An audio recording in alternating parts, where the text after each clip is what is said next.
corrió las carreras más míticas de nuestro deporte: la Patagonia Run, la Ultra Pirineu, la Western State, la Transvulcania, 2 veces el Ultra Trail de Mont Blanc, la Tour-Tred del Tour de Géant, la Lavadero y muchas otras.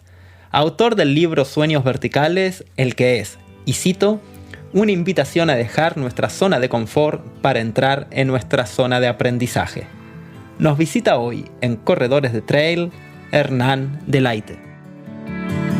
Run around the world, run around your dreams, run around your fears, through the mud to find me, run around with you, run alone, run to find me.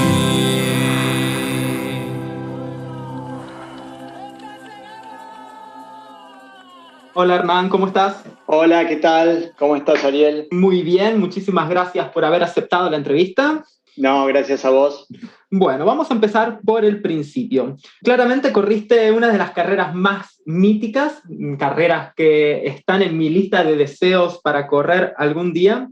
Corriste 2 veces el Ultra Trail de Mont Blanc, Western State, el Ultra Pirineo, bueno, muchísimas, ya vamos a ir hablando un poquitito de todo esto, pero vamos a empezar por el principio.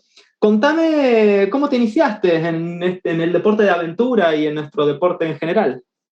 Bueno, mira, yo cuando tenía alrededor de 18, 19 años, empecé a correr por primera vez en calle. Yo vivo en la ciudad de Buenos Aires, en Argentina, y toda la vida he vivido en esta ciudad, por lo cual comencé corriendo en calle a esa edad. Cuando ingresé a la universidad, en el equipo de atletismo, me uní al equipo de atletismo de la universidad y bueno, empecé corriendo allí carreras de 10K, así de ese tipo de distancias, hasta maratón, la cual corrí un par de veces en esa época.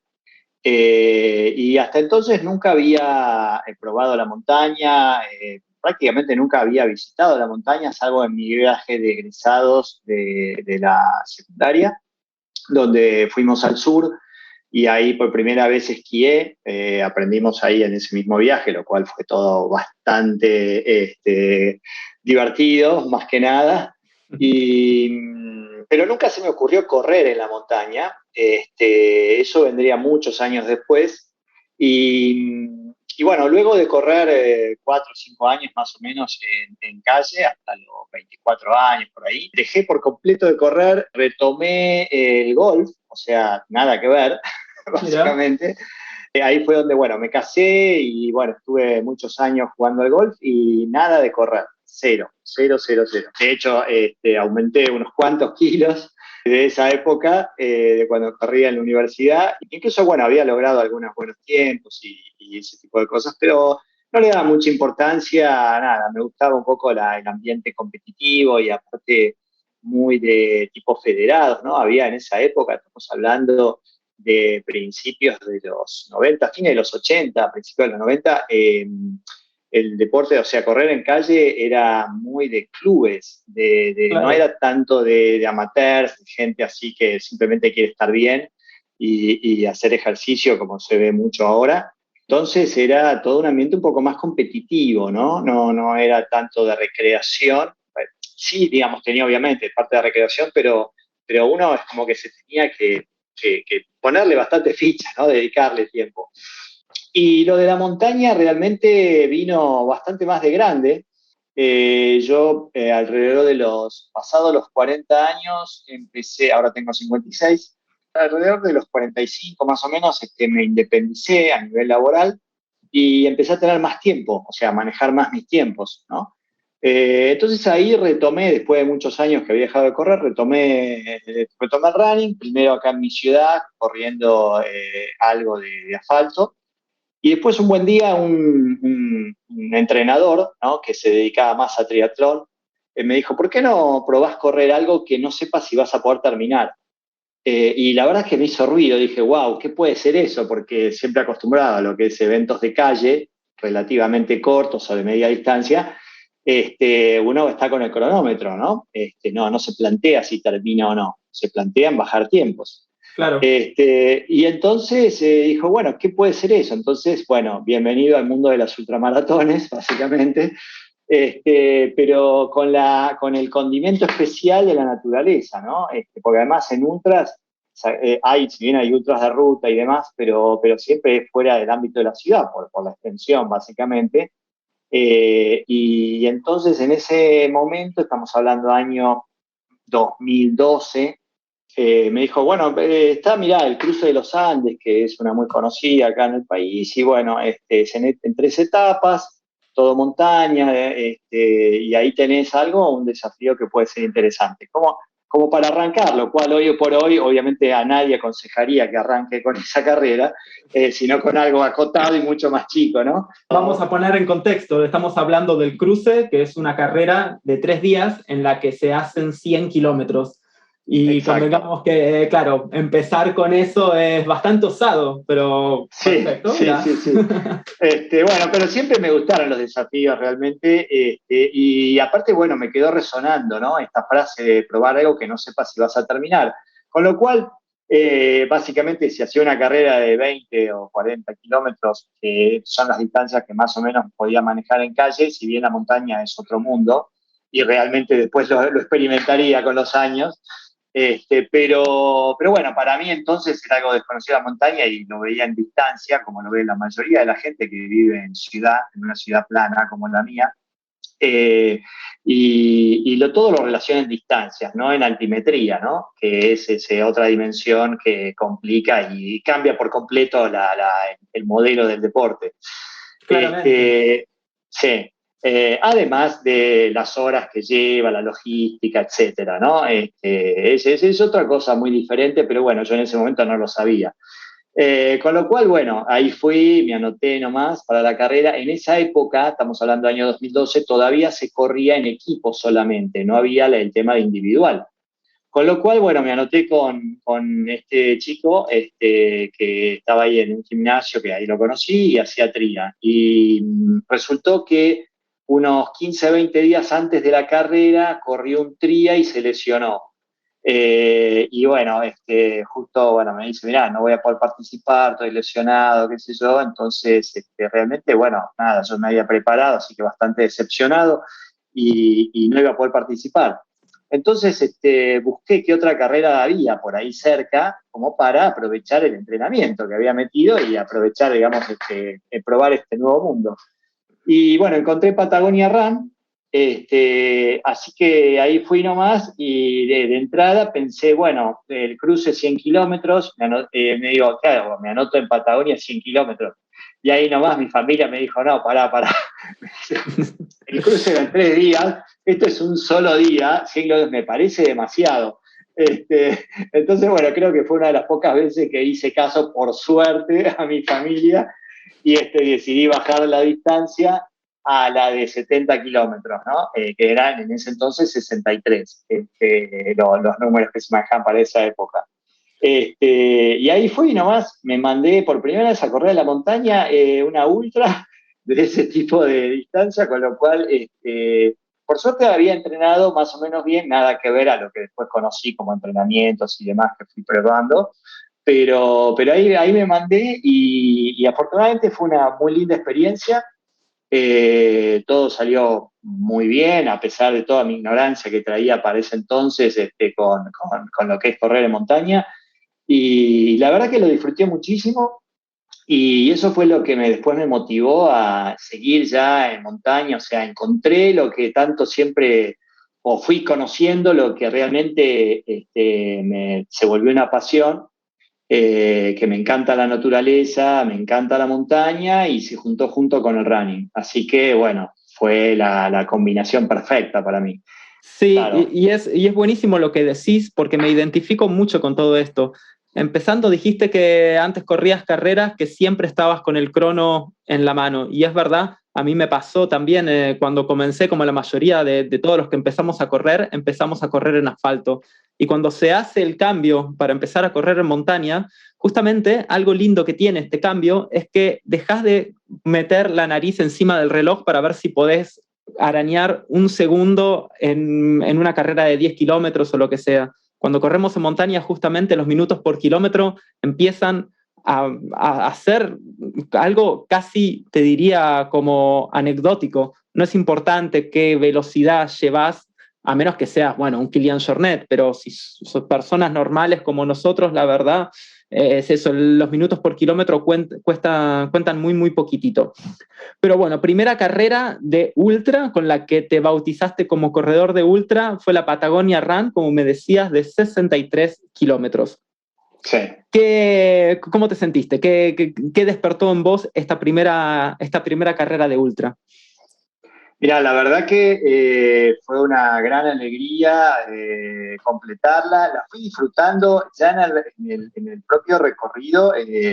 Fueron alrededor de 8 o 9 horas, creo, con lo cual era una enormidad de donde yo venía, ¿no? Del mundo del asfalto, con maratones de 3 horas o carreras de 10 kilómetros de 40 minutos, 30 y algo, o sea, cosas minúsculas comparados con 8 o 9 horas claro, moviéndote. Mismo los fondos, entrenamientos todavía no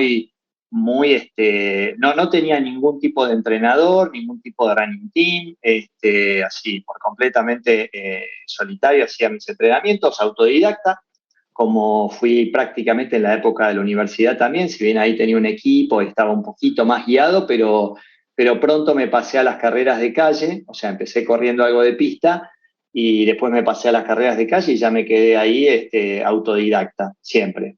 Así empecé igual en la montaña, y la verdad que la disfruté muchísimo esa carrera de principio a fin. Por suerte, digo por suerte porque con la ignorancia que tenía en esa época de gestionar la alimentación, ese tipo de cosas, ¿no? Que son bastante delicadas en las carreras largas, me fue bien, me la tomé con calma, nada, era todo de exploración, ¿no? De descubrir. Nada de calcular tiempos ni todo eso, a pesar de que venía del mundo de calle, ¿no? Pero no, ya, viste, o sea, me fui asesorando, la gente me decía, no, acá olvídate del tema del ritmo, el que establece el ritmo es la montaña y el trazado, ¿sí? El circuito y el terreno. Entonces, acá, fíjate, anda por sensaciones, cómo te sientas, y anda disfrutando del recorrido, el paisaje, parte de noche que tenía la carrera, después durante el día. Y anecdóticamente, una de las cosas que recuerdo es que ya faltando los últimos 20 kilómetros más o menos, que es bastante plano, según el recorrido que tiene Patagonia, y que esa parte la ha mantenido más o menos con cambios, yo me iba cruzando a los corredores que venían de correr 100 kilómetros, que era la distancia, ¿no?, que yo tenía un poco en mente inicialmente. Y los veía como héroes, ¿no? Los veía como muy motivador, como realmente, bueno, algún día quiero hacer eso, pensaba, porque era un poco lo que yo venía pensando de entrada, era mi proyecto.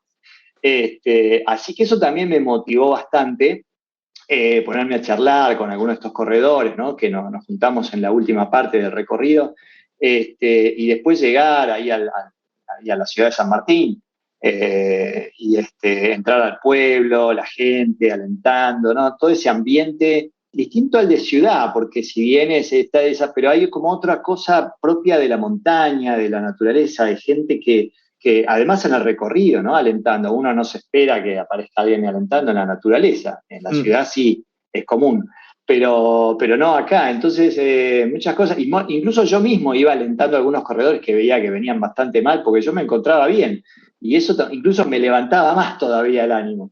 Bueno. Así que la verdad que por suerte, y digo por suerte que me bajé de distancia, ¿no? O sea, siempre es conveniente encontrar con algo, arrancar con algo acotado, quedarse con ganas de más, esa sería la clave. Y bueno, por suerte esto sucedió así, ¿no? A pesar de que no era el ideal arrancar con esa distancia, pero por eso digo que por suerte sucedió así, y eso me motivó obviamente después a seguir probando con más, ¿no? Y ya no volver nunca más a correr en la ciudad, curiosamente. Ya me agarró por completo el tema trail, el tema montaña y bueno, todos estos tipos de carrera que bueno, cada vez tuve la suerte de ir explorando más carreras y cada vez más famosas, ¿no? Como vos dijiste al principio. Sí, y está buenísimo lo que estás diciendo, la comunidad que se genera en el trail. esto de estar corriendo y estar ayudando a alguien, que alguien te ayude a vos, si alguien necesita una mano en lo que sea, darle la mano corriendo en la montaña es mucho más fácil que en asfalto. En asfalto uno no tiene el tiempo de parar y ponerse a hablar con alguien o ofrecerle un poco de comida al que está que está un poco cansado, o ofrecer agua o lo que sea. Es verdad que es diferente la comunidad del trail con la comunidad de asfalto. A ver, también corro en asfalto y me gusta, pero es verdad que hay una diferencia. Y hasta ahora, todas las carreras que habías hecho, de las que hablamos, fueron en Argentina, fueron en tu país, o sea, unas carreras de cabotaje, podemos decir. ¿Cuál fue tu primera carrera en la que saliste a explorar el mundo? Mira, yo tengo la suerte de trabajar ya hace muchos años, incluso mucho antes de empezar a correr en montaña, a descubrir este nuevo mundo, ¿no? Con un cliente en Estados Unidos, en la costa oeste, más precisamente en la ciudad de Seattle, que queda cerquita de Canadá, ¿no? Justamente toda la zona de Vancouver, ahí en el oeste. Y la naturaleza, que es muy estilo Patagonia, el sur nuestro, ¿no? Las montañas, mucho verde, mucho bosque y demás. Entonces, en alguno de esos viajes de trabajo, allá por 2013, 14 más o menos, o sea, poco después de haber incursionado acá en las primeras carreras, pude probar algunas de esas carreras de maratones de montaña, ¿no? Hasta 40 y pico, hasta 50 kilómetros incluso, aprovechando justamente mis viajes de trabajo, que en general eran de 2 semanas, y el fin de semana del medio es donde yo, bueno, podía encontrar alguna carrera. Al principio fue interesante porque al principio, esas primeras veces, obviamente yo tenía una agenda de viaje y trataba de encontrar alguna carrera cercana dentro de esa agenda, que me cayera justo en ese fin de semana. Después, más adelante, como que se invirtió, digamos, veía una carrera que realmente me interesaba y trataba de encontrar algo de trabajo para ir para esas fechas, Claro. para viajar así. Bueno, Western State fue una de ellas precisamente. Por eso, cuando empecé a encontrar carreras importantes o grandes, bueno, ahí fue como que intenté acomodar el trabajo hacia las carreras, en vez de al principio que era la inversa. Así que bueno, así empecé con esas carreras, digamos, de locales, o sea, más regionales, ¿no? Ahí en Estados Unidos, en ese sector de Estados Unidos. Y esta carrera que justamente tocaste, Western State. A ver, contanos un poquitito de lo que es esta carrera y lo que fue para vos esta carrera. Bueno, es un poco, a mí me empezaron a atraer las carreras que no solamente eran icónicas, llamémosla, como puede ser esta en lo que es Estados Unidos, o bien UTMB, lo que es Europa, sino obviamente que donde había una historia detrás, un ambiente, una comunidad, cierto, un atractivo más allá incluso de la naturaleza, que por cierto también está siempre, ¿no? Y en alguna de estas carreras famosas es realmente impresionantemente bello, ¿no? La prueba, bueno, en Mont Blanc, en UTMB. Pero incluso acá también, ¿no? En la parte de California donde se desarrolla esta carrera, ahí Squaw Valley y toda esa parte de las montañas es muy interesante. Y Western, bueno, como muchos ya saben, o los que conocen esa carrera y los que no, básicamente es interesante conocer que es muy difícil llegar a correrla porque hay una lotería y hay una restricción de 380 o y pico o por ahí de corredores, por un tema que se corre todo en Parque Nacional, o la gran mayoría. Y la lotería que se hace, bueno, hay mucha gente que quiere correrla por la historia que tiene, sí, que fue básicamente la primer 100 millas de montaña de Estados Unidos, allá por la década del 70, que también es un origen así como legendario, ¿no? Era una carrera a caballo de 100 millas en ese recorrido, en pleno verano, con un calor espantoso. Y bueno, y se hacía a caballos, nadie se planteaba hacer esa distancia en ese lugar a pie, hasta que vino el que básicamente creó esa locura de hacer esa distancia a pie en vez de a caballo, que también lo hacía a caballo, Gordy Ansley, y a partir de allí, mediados, fines de los 70, arrancó esa carrera que luego ya se estableció y cada vez se volvió más popular. Esa es la razón por la cual es difícil de entrar por la lotería que se hace y los pocos que pueden entrar. Yo me acuerdo que mi caso fue en el tercer año consecutivo que intentaba entrar en la lotería, para lo cual también hay que calificar, hay que presentar una de las X cantidad de carreras a lo largo del mundo, presentar o un tiempo o completarla simplemente la distancia, que en general está alrededor de también de 100 millas, son carreras largas obviamente, como para poner un cierto filtro, ¿no?, en los que califican para entrar en la lotería. Así que eso hay que hacerlo cada año, para presentarse cada año en la lotería nuevamente y tener chances. Si uno lo va haciendo año tras año consecutivo, va acumulando más chances de lotería, más tickets, llamémoslo así. Entonces Claro, eso le da más chances. claro, imaginémonos que hay como cada año que pasa que tu nombre no fue sorteado, para el año siguiente como que meten otra bolilla más con tu nombre, o sea que tenés el doble de chances para el año siguiente. Algo así. Entonces, si bien eso aumenta, pero sucede que también aumenta la cantidad de gente que en general se anota, ¿sí?, por primera vez o se va repitiendo año tras año. Claro, claro. Con lo cual también las chances aumentan, pero no tanto como debieran. Entonces siempre es difícil de entrar. Y yo tuve la suerte en el tercer año salir sorteado. Y curiosamente, el año anterior, o sea, esto fue en el 2018 que yo la corrí, ¿sí? Ya hace unos años que estaba haciendo este deporte, corriendo carreras de montaña, ya había participado en carreras de 100 millas para poder calificar también para la lotería justamente, ¿no?, de esta carrera. Y el año anterior yo viajé para esta misma carrera, para Western, para hacerle de crew, o sea, de lo que se llama de voluntario de asistencia, ¿no?, a un amigo que la corría también. Y algo que tiene muy interesante esta carrera, que es también propio de muchas carreras de 100 millas de Estados Unidos, es el tema de los voluntarios, ¿no? O sea, no los voluntarios que participan en la carrera, también, que también son otra comunidad, sino los asistentes para cada corredor, ¿sí? La asistencia allá es no solo esperar en los puestos de hidratación determinados, ¿no?, a tu corredor y poder asistirlo, sino también poder correr al lado de él, con el tema del pacer, ¿sí?, que a partir de determinado kilómetro, un poco más de la mitad de la carrera, en general en estas carreras en Estados Unidos se permite un pacer, alguien que va corriendo al lado, ¿sí? Y bueno, teníamos todo ya diagramado, viajamos 4 o 5 amigos, lo esperábamos en el puesto y demás, hicimos todo un plan, ¿no?, muy divertido.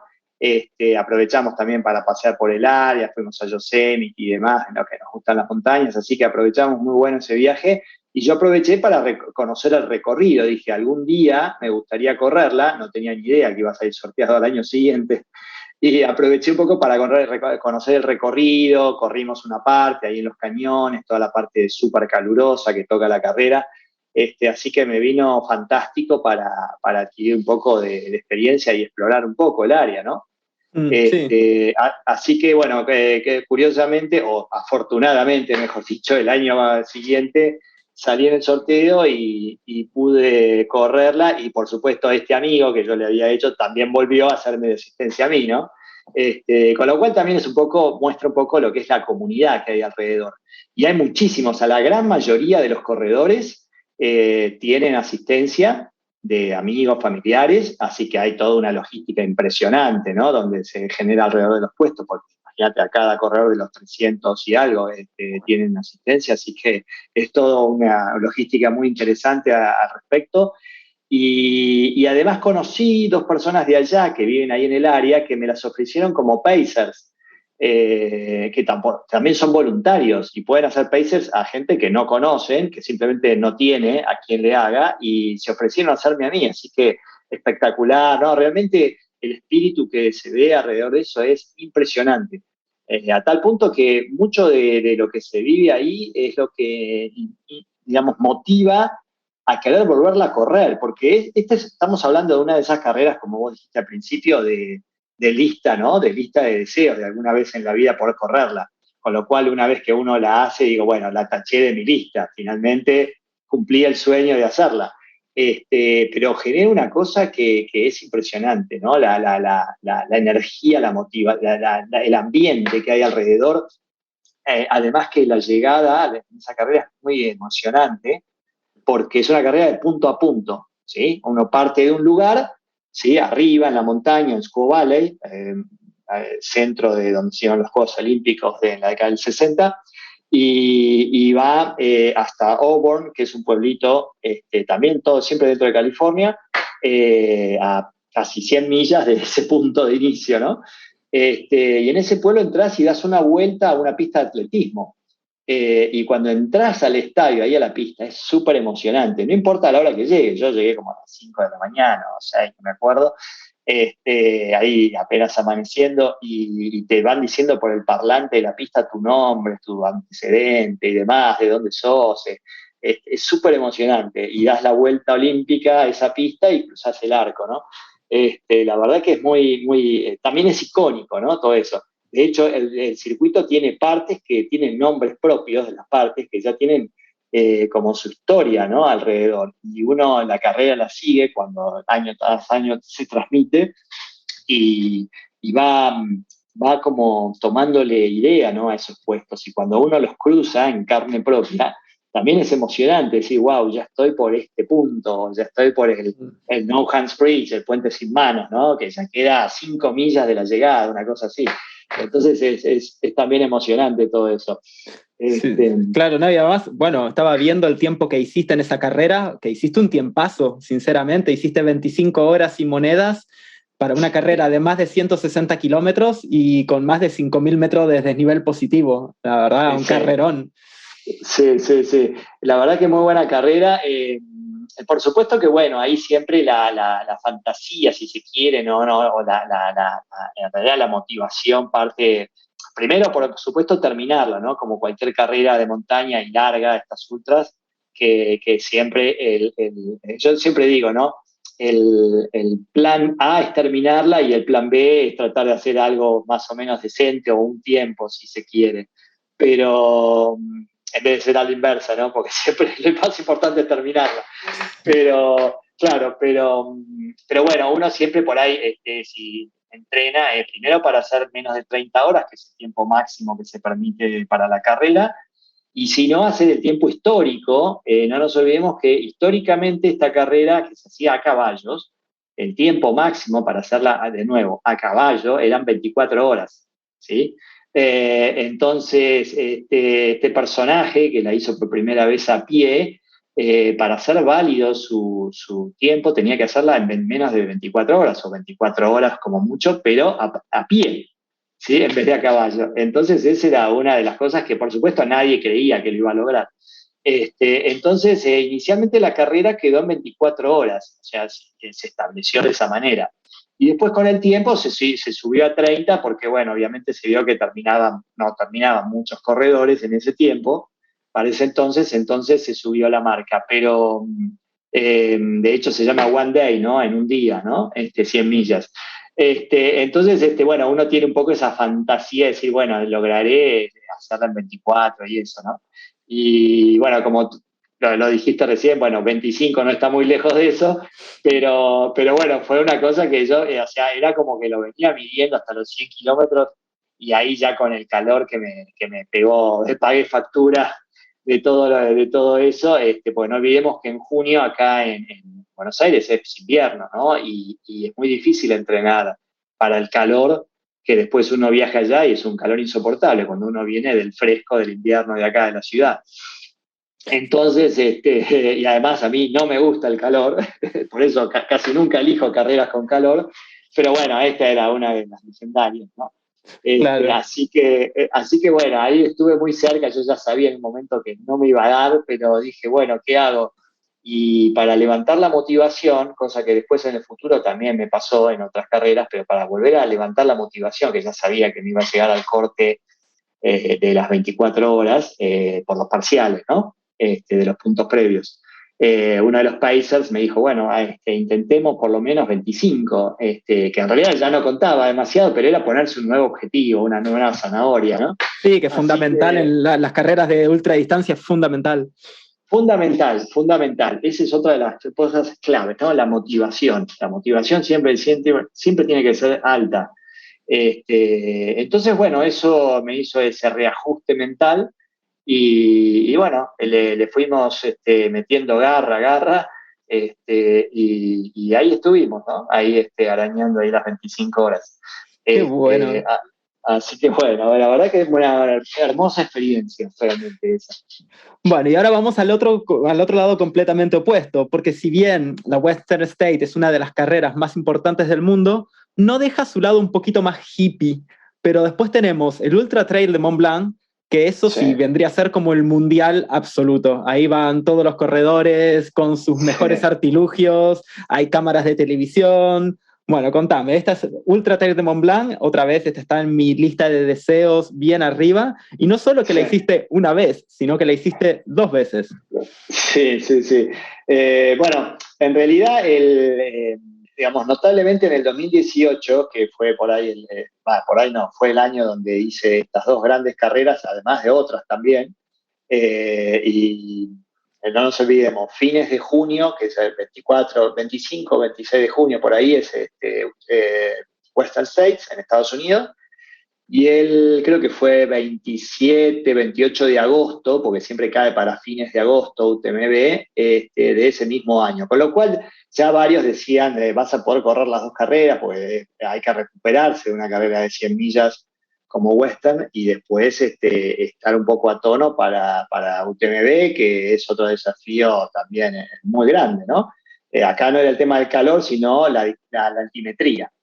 ¿Sí? 10.000 metros de positivo prácticamente, no es poca cosa, el terreno es muy distinto y por supuesto todo el escenario es muy diferente, ¿no? Eso sin mencionar lo que es el ambiente, que es impresionante, y es casi el extremo opuesto a lo que es Western, que se respira un ambiente más de pueblo, más privado, más familiar, ¿no? Y acá vamos al circo, ¿no? Como yo lo llamo, ¿no? Claro, a todo el despliegue, bueno, toda una semana de carrera, de distintas distancias. No olvidemos que Western es una sola distancia, una carrera, un día, ¿sí? Es un evento, o sea, único, o sea, solo esa distancia. En general, las carreras de montaña tienen siempre varias distancias, ¿no? Para distintos públicos, etcétera. Y UTMB, por supuesto, el punto casi máximo, ¿no? En distancias todas, en general todas competitivas, y la prueba reina de las 100 millas, ¿no? Que es toda la circunvalación del Mont Blanc. Y bueno, ahí fui, estaba muy bien preparado ese año como para recuperarme relativamente rápido. Ya había corrido 4 refugios en febrero, había corrido de nuevo Patagonia Run 70 también para prepararme para Western. Así que fui probándome con carreras locales para ver cómo estaba el entrenamiento. Como fui con buena confianza, dije, bueno, pero encima lo que hice, que siempre me gusta levantar un poco más la vara, tengo esas cosas que no son más fuertes que yo, no tuve la mejor idea que justo mi primera vez UTMB, o sea, nunca había corrido ni las distancias más cortas de UTMB, ¿no? Que también son todas conocidas y son muy populares, como OCC, la de 50 kilómetros, o CCC, la de 100 kilómetros. Yo fui directo a UTMB, así, de una, ¿no? Que por cierto también había 3 años probado y no había salido sorteado, ¿no? Otra carrera más de sorteo. No tan difícil como UTMB por la cantidad de gente que la puede correr, como por la Western. No tan difícil como Western, pero igual hay que salir sorteado. Y bueno, no tuve mejor idea que anotar, perdón, en realidad, digamos, yo tiré a ver si me aceptaban, porque para esa época me empezaron a gustar las carreras de Skyrunning, que bueno, por ahí después podemos hablar un poco más de eso. Pero acá la menciono porque nada más y nada menos que 5 días antes de UTMB, 5 días antes de UTMB, salí sorteado, no sorteado, elegido, porque te eligen a dedo, ahí no hay sorteo, te eligen a dedo por el currículum previo y no sé, y por la suerte que tuve que me elijan, porque realmente son todos muy buenos corredores los que van en esa carrera. Estamos hablando de buenos corredores de este deporte de Skyrunning, ¿no? Que es una variante más extrema del trail. Y justo la carrera icónica de ese mundo, que es Trofeo Kima, en Italia, y se corre un poco antes que UTMB en general, y un poco antes es una semana antes, 5 o 6 días antes. Lo cual en general el público va o a esa carrera o a UTMB, pero no a las dos. Bueno, yo me iba a tirar a ir a las dos, o sea, como si fuera poco Claro. que UTMB, claro, como si fuera poco que UTMB estaba a escasos 2 meses de Western. Dije, bueno, salí sorteado, esto es una oportunidad única, de nuevo, elegido, no sorteado, porque te eligen a dedo. Dije, yo no sé si otro año me volverán a elegir. Digo, yo pruebo, total, digamos, nada, ya está, es intentarlo.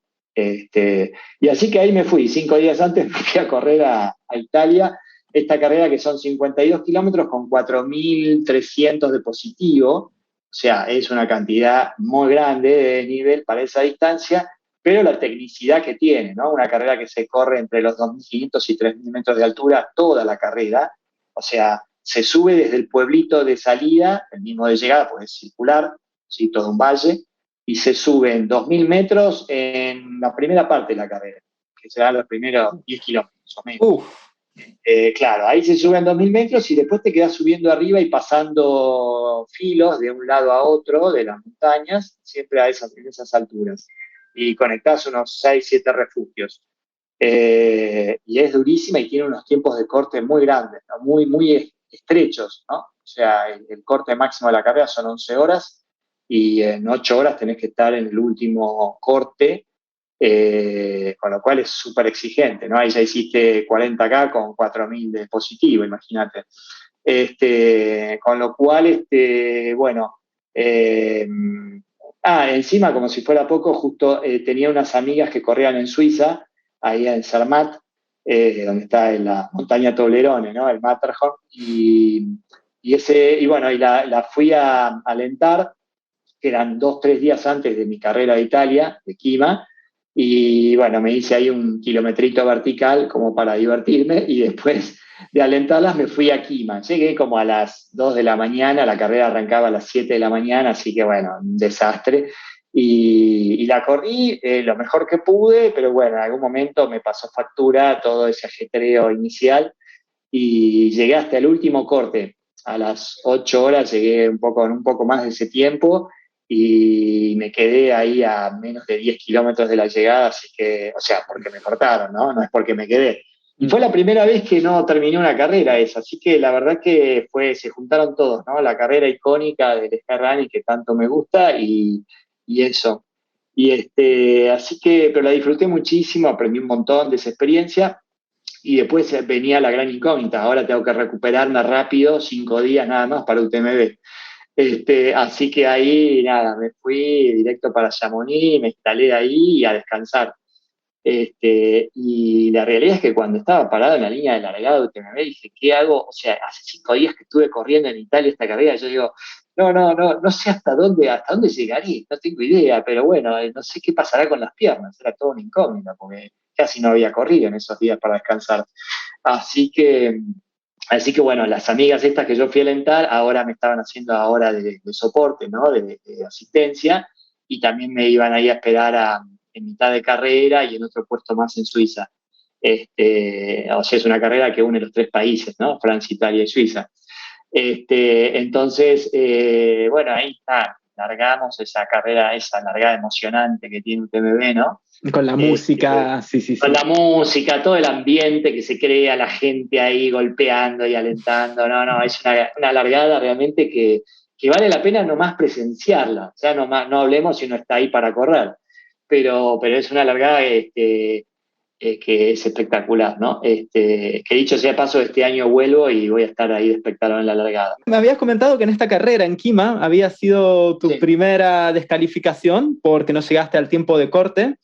Y también me gustaría hablar de eso, porque en muchas de estas carreras se habla siempre como del lado heroico y cuando se llega, y poco se habla de las descalificaciones en las carreras, de lo cual se aprende muchísimo. A mí me pasó el año pasado que tuve que abandonar en el kilómetro 85 de una carrera de 110 kilómetros, que era mi carrera objetivo, el Quebec Mega Trail. Y la gente me decía que lástima que no llegaste al final de la carrera. Y yo decía, no, qué lástima, no. Estuve 15, 16 horas haciendo lo que más me gusta en la vida con la gente que más me gusta en la vida. Y es eso. ¿No? Alguien mucho más inteligente que yo dijo una vez que éxito y felicidad no son sinónimos. Y es verdad. Y me gustaría saber qué aprendiste vos en este corte que no pudiste llegar a la hora.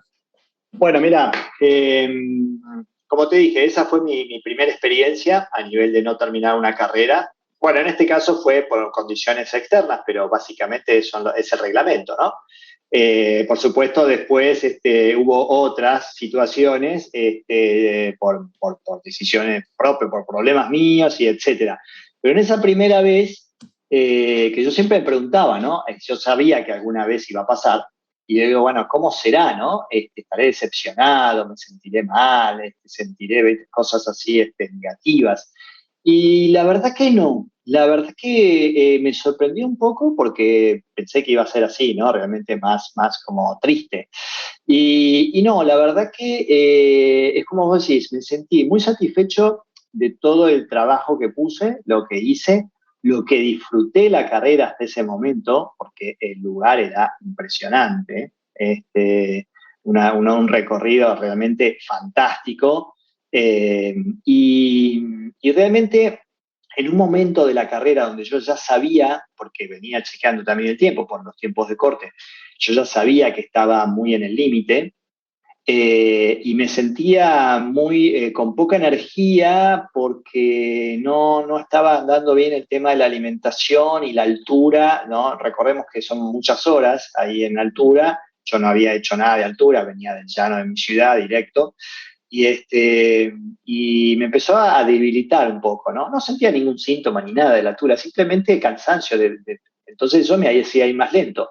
Y había partes de la carrera que son riesgosas, ¿no? Tienen su exposición, vas por ciertos precipicios acantilados, o sea, tenés cadenas, tenés cuerdas. Es una carrera que es mezcla, ¿no? De escalada, digamos, de grados bajos con correr, realmente. Por eso, bueno, es un poco el icono del skyrunning, ¿no? Pero es una carrera que tiene mucha montaña, mucha trepada y pasos delicados, que si uno no los hace con confianza, no los hace seguros, son realmente peligrosos. Y ahí obviamente opté por la seguridad, tomé esa decisión consciente de que eso me iba a sacar tiempo y que iba a estar, digamos, comprometido, ¿no? El tema de llegar a los cortes. Y bueno, eso fue lo que sucedió y por suerte no tuve accidentes, no tuve nada de eso y la verdad que eso me puso bien con la decisión que tomé en ese momento, con lo cual prácticamente no sentí, digamos, ese tema de no haberla terminado, pero siempre te queda el gustito. Lo que sentí es, en realidad me quedaba como la curiosidad por ver qué era lo que faltaba de la carrera, ¿ves? ¿Qué me perdí? Más que la cruzada del arco, o sea, no me interesaba tanto la fotografía del final, sino la experiencia, ¿no? Lo que no hice, lo que no completé. Pero me sentí muy tranquilo, muy satisfecho con las decisiones que tomé, que si bien sabía que llevaban ese compromiso, pero eran mucho más lógicas y de sentido común, ¿no? Que poner más en riesgo, ¿cierto? Y es un poco también el espíritu de lo que se hace en la montaña, porque no hay que olvidar que la montaña siempre es la que decide, ¿no? Y uno muchas veces, siempre, bueno, tomando palabras del propio Kilian Jornet, ¿no? Si hay alguien que sabe de esto, podría decirse que es él. Que él dice que aproximadamente de las ideas que tiene cuando va a la montaña, el 50% de las veces logra cumplirlas, el otro 50% tiene que darse la vuelta y cambiar los planes. Entonces, si alguien de su nivel y su capacidad tiene ese porcentaje más o menos bajo, digamos, de conseguir lo que quiere, mucho más al resto. Con lo cual, esto habla que básicamente es eso, de todo el tiempo pueden pasar estas cosas. Yo siempre digo, ¿no? En el menú de las cosas que pueden suceder en las carreras largas de montaña, una sola es llegar y todo el resto de las cosas es no llegar. Así que es algo que debería ser más común de lo que a veces es. Y sin embargo, uno todavía tiene en la cabeza el tema que es éxito cruzar el arco y si se puede en menos tiempo encima y el resto no, nada, no se logró. Y así un poco se lo ve la sociedad, ¿no? Pero cuando uno empieza a hacer esto y lo empieza a vivir desde adentro y más con carreras largas y empieza a tener este tipo de experiencias, se da cuenta que todo lo que uno se lleva es mucho más que simplemente cruzar un arco, ¿no? Esa es la realidad. No podría estar más de acuerdo, es eso, la montaña nos da una enseñanza de humildad tremenda.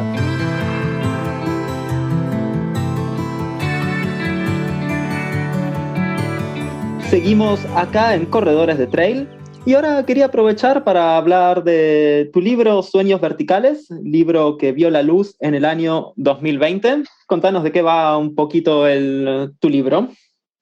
La idea surgió un poco motivada por algunos amigos que me decían, bueno, no, vos tenés que por ahí escribir algo al respecto de las cosas que haces, o las carreras, experiencias, y a veces no solo carreras, ¿no? Experiencias de montaña o algún viaje que también hice por varios lugares interesantes.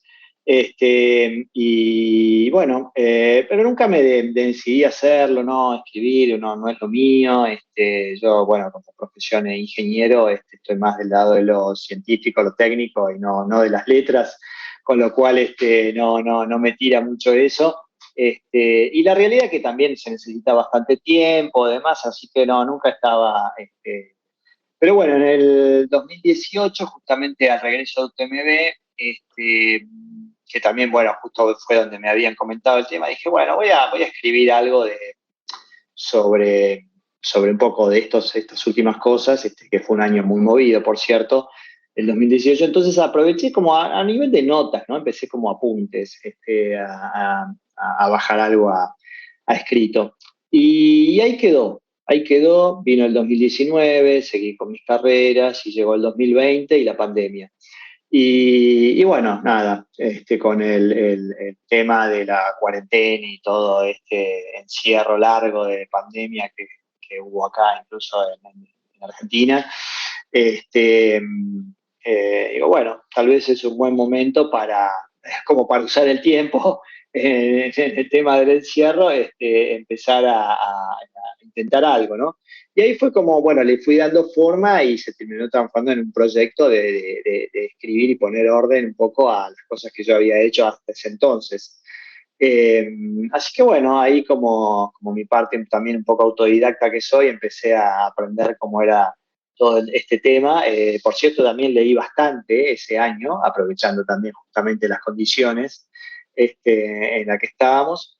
Leí muchos, me puse bastante al día con leer muchos libros de montañas, de carreras, de todo tipo de cosas alrededor del ambiente, ¿no? Para ir también empapándome un poco en el tema de la narración y demás.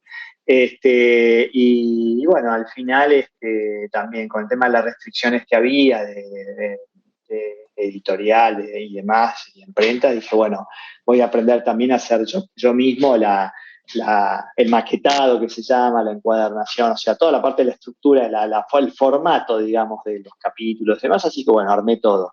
Y ahí nomás me puse a volcar un poco las experiencias que yo tenía, pero más con la idea, o sea, de que ser para una ayuda de memoria, algo para mí, para ver en el futuro y recordar un poco estas cosas que como en algo comercial o algo por el estilo, ¿no? No me interesaba toda esa parte. Y más que, bueno, para compartir con mi familia o amigos, una cosa así, nada de un interés publicitario, nada por el estilo. Así que bueno, lo fui armando con ese estilo, un poco contando mis experiencias y después en una cierta conclusión, como cierre de cada capítulo, de lo que había aprendido de esa situación, ¿no? De la experiencia que... Entonces está un poco estructurado en cosas que hice antes de empezar a correr carreras de montaña y después ya las carreras famosas. Sobre todo no tanto las carreras, sino las que obtuve algo interesante, ¿no? Por cierto, Kima fue una de ellas, con el tema del corte y de lo que aprendí a través de eso. Y después otras que también tuve así complicaciones, me pasaron todo tipo de cosas, ¿no? Alimentación, hipotermia, así, qué sé yo. Y entonces eso, bueno, lo que fui aprendiendo un poco de esas experiencias, que me parecía más útil o más interesante que simplemente contar una carrera y los detalles y demás, que siempre interesan un poco más a la gente que está en el tema y no tanto al de afuera. Entonces, bueno, le di un poco ese enfoque, ¿no? Por eso, no necesariamente pongo todas las carreras o espectaculares, sino que donde aprendí cosas más que nada, ¿no? Por supuesto también están estas que hablamos hasta ahora, ¿no? Pero bueno, eso es un poco fue la idea del libro. Qué bien, porque sí, justamente algo que me motiva para hacer este tipo de carreras y sobre todo para hacer también este podcast es compartir historias.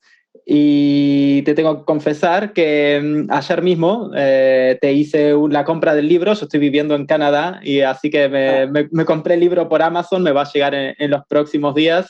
No lo pude leer antes, pero ni bien lo tenga ya te diré qué me parece, porque eso, me encanta correr, me gusta leer de correr y me apasiona compartir historias. Y ahora, ¿qué se viene? ¿Qué es lo que viene en el futuro? Nos habías contado que vas a hacer una de las distancias, la hermana menor del Ultra Trail de Mont Blanc. Y aparte de eso, ¿tenés otra carrera en tu lista? Sí, sí, sí. Bueno, ahora en mayo, a fin de mayo, un poco arranco con las carreras de este año.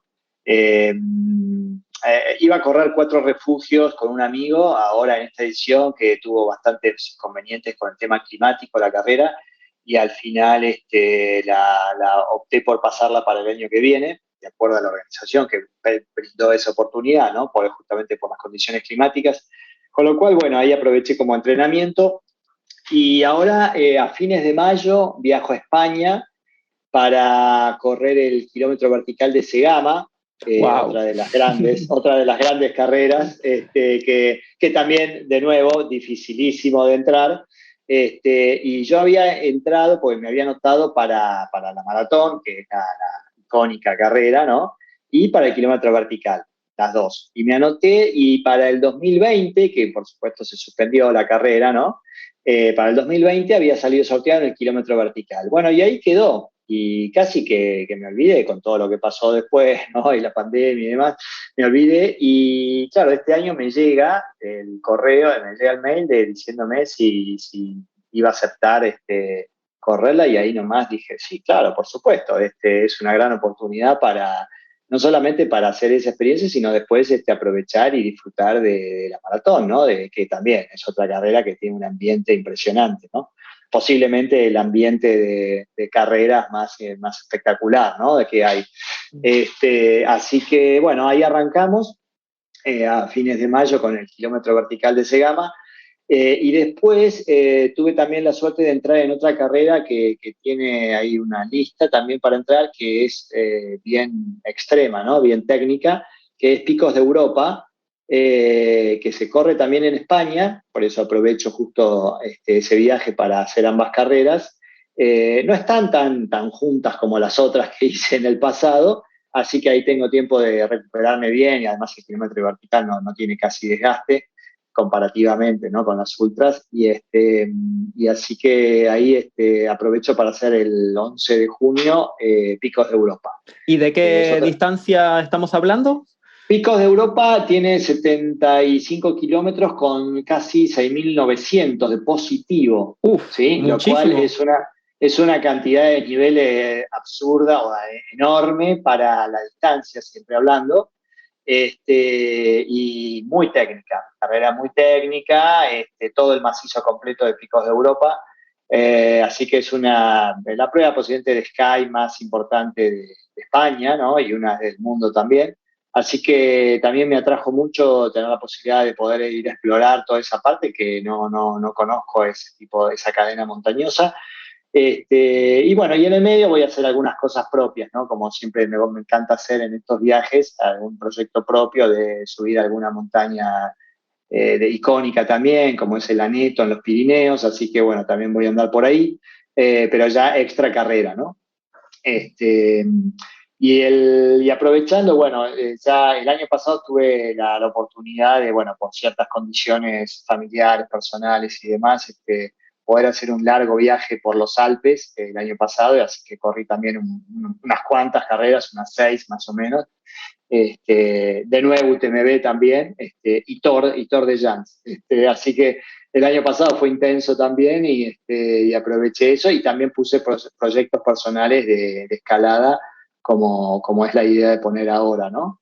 En el medio. Y después viene el plato fuerte en un segundo viaje en agosto, donde vuelvo por la revancha de Kima, así que también tuve la suerte de volver a ser seleccionado ahí, así que vuelvo por la revancha de Kima. Y después otra de mis típicas desafíos que siempre están, ¿no? De tirarme a TDS. En realidad opté por TDS y no nuevamente UTMB porque, bueno, tampoco me atraía demasiado volver otra vez a probar UTMB y TDS, que es otro recorrido diferente, con lo cual eso también me motiva a hacer cosas nuevas, recorrer algo distinto, y con una dificultad no menor. Pero el problema es que está, esa carrera se corre el lunes a medianoche larga. Y el domingo siguiente, o sea, ese es el lunes, al domingo que le sigue es Trofeo Kima. Con lo cual la recuperación va a ser más que complicada. Y yo sé positivamente que el Trofeo Kima va a requerir que yo esté óptimo, ¿no? Para poder completarla. Así que va a ser un tema complicado eso. Sí, sí, sí, sí. Y bueno, y la frutilla de la torta para rematar, después en septiembre vuelvo por la segunda vuelta de Tour. Así que también, digamos, aprovecho todo ese viaje para hacer todo un itinerario interesante también. Bueno, Sí, con todo lo que aprendí de Thor el año pasado, nada, me sentí tentado a volver a intentarla. Es, de nuevo, ¿no? Otra de las carreras que en general la gente la tacha una vez que la consigue hacer, porque es también las carreras de lista de deseos y no está para hacerla muchas veces por lo que significa. Pero bueno, qué sé yo, de nuevo la curiosidad y además el ambiente, el lugar me encanta, ese lugar, realmente ahí Courmayeur y toda la parte alpina de Italia es maravillosa. Así que, y además tengo amigos y todo, así que la verdad que está muy, se hizo tentador volver a probarlo. Pero bueno, ese es un poco el calendario que está para este año. vas a tener un 2022 bastante movidito. Movidito, sí, sí, sí, sí, movidito, pero bueno, nada, me encanta probar estas cosas y algunas que sé que están casi en el borde, o sea, con altas chances de no conseguirlo, ¿no? Si hablamos antes de las posibilidades, ¿no? De estas carreras que tienen, que siempre está el factor de no cruzar el arco. Bueno, a veces en estas cosas que me desafío yo, todavía bajan más las posibilidades, pero bueno, me gusta probar, ¿no? Esa zona desconocida, esas cosas que uno siempre tiene para aprender, ¿no? Qué bueno. Así, o sea, no tener miedo a no conseguirlo es una de las cosas clave, ¿no? Y con miedo me refiero bueno, no, todavía se tiene como que, bueno, siempre uno quiere llegar, por supuesto, pero perder el miedo ese que de decir, bueno, hay muchas chances que no llegue y bueno, no importa, lo intento igual. Ese es un poco el espíritu, ¿no? Buenísimo. Bueno, y te queda última pregunta que te hago. ¿Te queda alguna de las carreras que te gustaría correr en un futuro en tu lista de deseos? ¿Tenés alguna que está como en la cima que te gustaría correr en algún momento de la vida? Bueno, sí, en realidad tengo dos objetivos. A nivel carrera, me encantaría hacer hard rock en Estados Unidos. También, de nuevo, otra muy difícil de lograr entrar para hacerla, pero bueno, es una de las que siempre estuvo en mi lista y sigue estándolo. Eh, y después, casi como proyecto personal, pero si bien tiene formato de carrera, pero es más una especie de peregrinaje más que o de travesía, ¿no? Es en Nepal, que yo ya estuve en el 2016 y bueno, es uno de los capítulos del libro también. Y ahí corrí una carrera bueno, fue mi primer acercamiento a conocer toda esa región, bueno, la parte Himalayas. Y ahí también hay un par de desafíos interesantes que básicamente es atravesar la mayor parte de Nepal en una carrera de muchas etapas, pero por eso digo, más que carrera es como una suerte de travesía, ¿no? Y también es algo que tengo como pendiente, ¿no? De ese regreso a Nepal y al Himalaya. Así que bueno, eso es un poco a nivel de lo que me queda pendiente, ¿no? De hecho, en realidad voy a Segama, que era otra que estaba en mi lista, porque también es un poco la oportunidad, dado que es tan difícil entrar, digo, bueno, ya está, me dio para el K vertical, listo, voy y estoy ahí, y conozco y veo todo, así que estoy ahí, la vivo de cerca, básicamente. Pero bueno, era otra de las que estaba en mi lista complicada de salir y bueno, ahí estoy un poco dándome el gusto este año. Buenísimo, iremos siguiéndote las huellas, iremos tratando de encontrar noticias tuyas y la verdad fue un verdadero placer tenerte entre nosotros, Hernán. Muchísimas gracias. Muchísimas gracias a vos. Hernán Delaite, bienvenido a Corredores de Trail.